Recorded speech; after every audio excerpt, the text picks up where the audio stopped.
On a global scale, the negative aspect of the world of anger manifested itself in the 20th century as warfare and conflict between different races, cultures, and religions, leaving behind one of the most barbarous centuries ever. Some estimates say that close to 180 million people died during the 20th century due to war and oppression. Although humanity has witnessed unprecedented technological and scientific advancements in the last century, which brought the world closer together in many instances, we have not learned to love and respect different cultures, races, and traditions. Instead, many have fought among themselves to establish their superiority over others. Just after the end of World War II, and in response to great suffering around him, Josei Toda stated, "Look at those people. It's not their fault. It's those damned corrupt philosophies that brought this on. They wouldn't understand it, though I've got to make them understand." We must put a stop to this succession of nightmares. Responsible leaders of the world must devote their full energies in order to create a history that will fulfill humanity's prophetic dreams for peace. When the greatest evil comes, the greatest good follows. Immersed in thought, Toda trembled with emotion. The time had come, if not now, then never. Every condition for achieving Kozen-Rufu was at hand.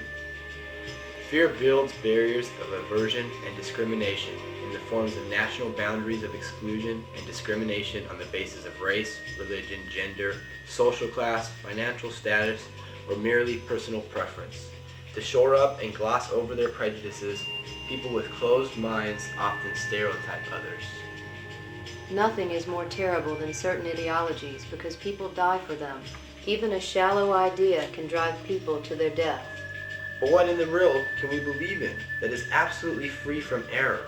A philosophy that will never mislead us or give us cause for regret, no matter how earnestly we follow it. Does it exist or not? It does. I know it does. Nichiren Daishonin taught it clearly and concretely, but nobody has tried to grasp it, and already 700 years have gone by. Soon, through the eyes of misery, people may see it and finally come to believe it. As each group seeks its separate roots and origins, society fractures along 1,000 fissure lines. When neighbors distance themselves from neighbors, continue your own uncompromising quest for your truer roots in the deepest regions of your life.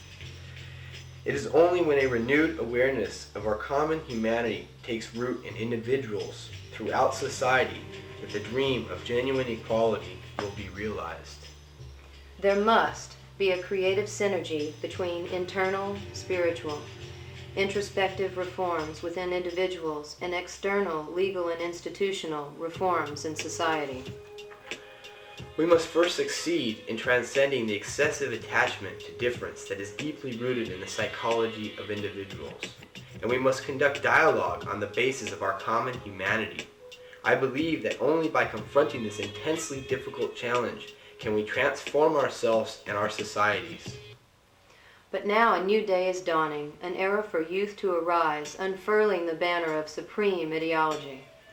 In any age or in any country, if adults all earnestly wished for the growth and happiness of children, there could be no war.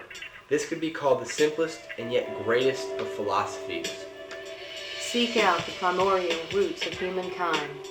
Then you will without fail discover the stately expanse of Jiyu unfolding in the depths of your life. Here is the home, the dwelling place to which humankind traces its original existence. Beyond all borders, beyond all differences of gender and race, here is a rill offering true proof of our humanity. If one reaches back to these fundamental roots, all become friends and comrades. To realize this is to emerge from the earth. Unfathomable mystery of the bodhisattvas of the earth, charged with the solemn early morning task of prayer, you have emerged. You are pushing up the shoots and buds of new growth here in America. Your voices, resounding to the heavens, are earnest, devoted, and sincere. That bell is not an evening bell, but the bell of dawn. Your face is brightly lit by the light of the mystic law. Your gaze is focused on the Buddha. As you fuse with this magnificent state of being, there arises within you a life vibrantly filled with the ultimate joy of the universe, your Buddha nature, eternal, unceasing, and boundless.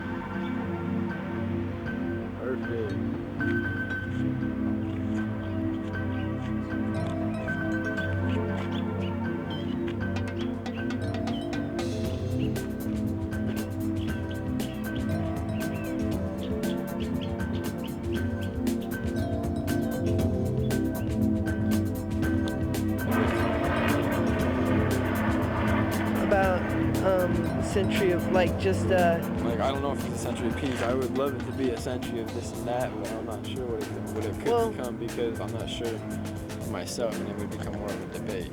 well, President Ikeda calls it like century of life, right? Yeah. So, I mean, what does that mean to you? What does that mean to me? It means a lot, but in my heart it means something, but then how much does it mean to someone else? It's sometimes discouraging.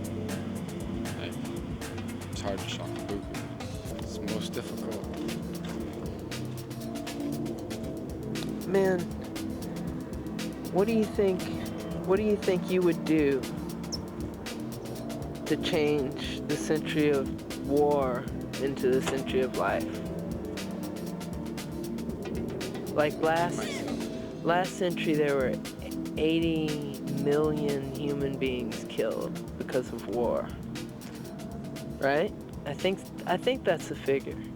So what would you... Even if it's not, it's pretty terrible. That has to be. It's horrible. It's horrible. But what are we gonna do? Like, what is the century of life all about?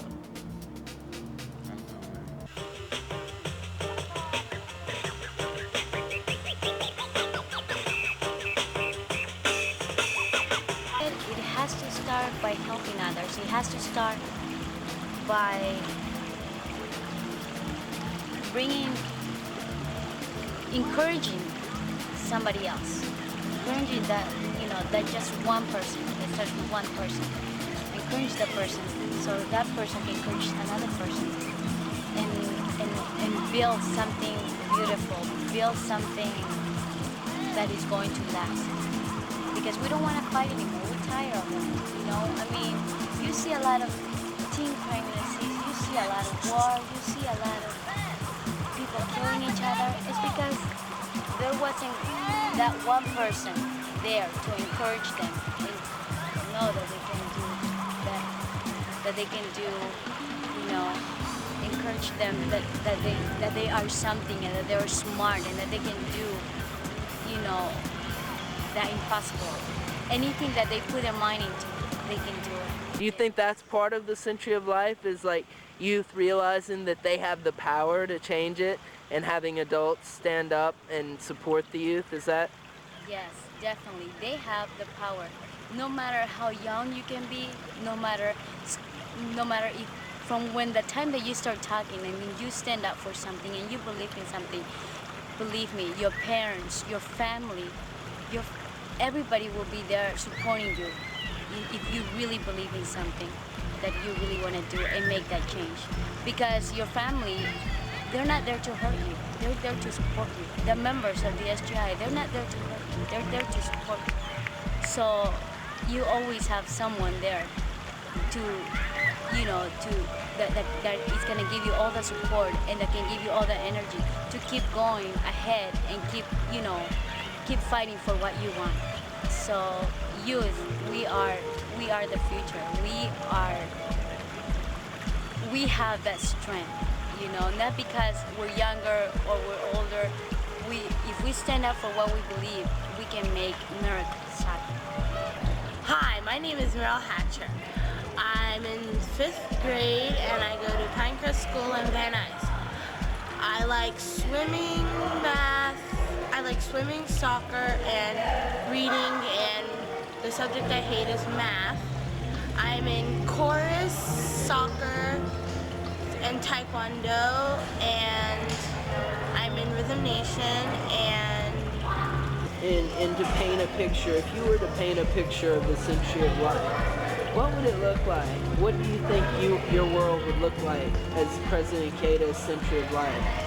it would have plants and flowers and a sky, and a bunch of people and houses, different floors, and portable TV, CD player. How do you picture people getting along in the century of life? How do you picture all the people coming together? Do you think it'll be something that can be a happy thing? Yeah.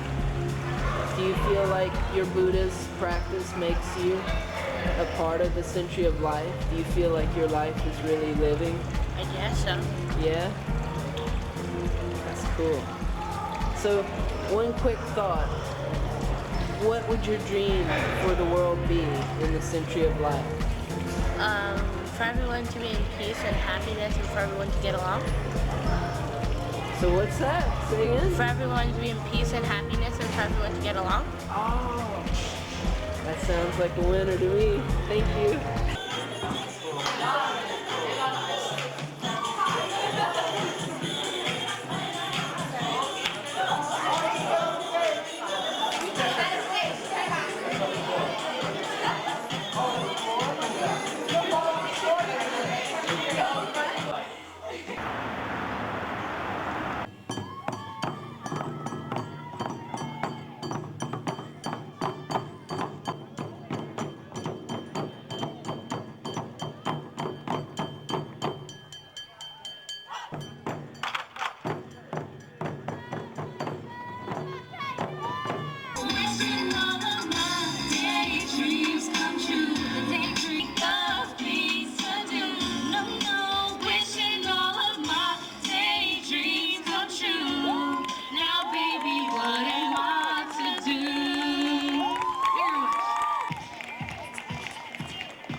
And what would you have the century of life be for you?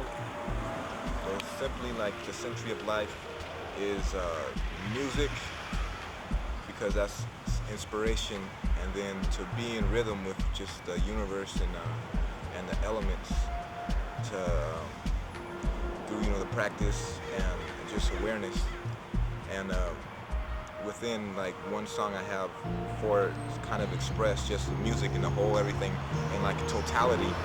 It's called Manifest. This is what I heard. Manifest mystic realities contained within a word. Creations born beyond the past, present, and future blurred into the indigenous, interplanetary, cultural bipolarity, Aquarian, cosmic, kaleidoscopic clarity, Avalokiteshvara, Bodhisattva, perceiver of the world sounds, faith, the navigating spirit key, unlocking a new reality, universal gateway, transcending all duality. This is what I heard. And your life and the music become one, and with the Buddhist practice, it's just that extra dynamic that takes it to that next level.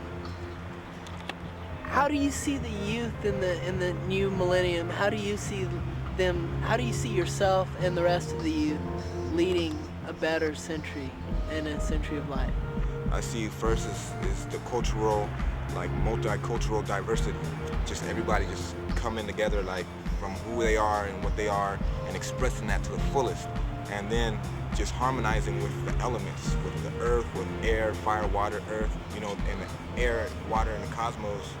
And just like finding a way to do that through, chanting Nam Myoho Renge Kyo, through the Buddhism, through the Buddhist practice and the philosophy and the foundation.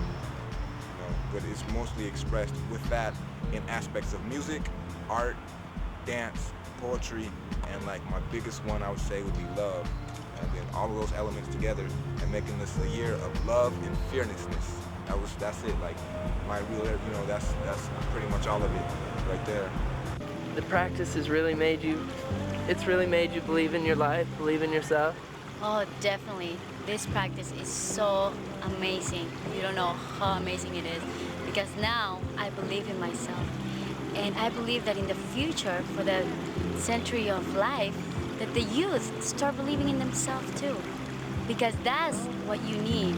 That's the change that you need to start making the next step to progress. And then by someone else seeing your life and how happy you can become, how happy you can be, then that person will want to say, what are you doing that you really, are happy all the time, or that you're so encouraging all the time, and they're gonna wanna be like you, so they want to start making the change. So I see all the youth start making the change now for the century of life. So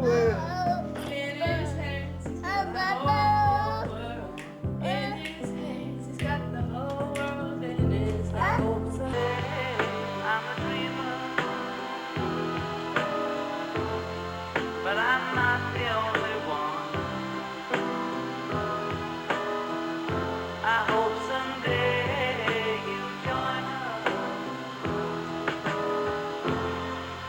the world.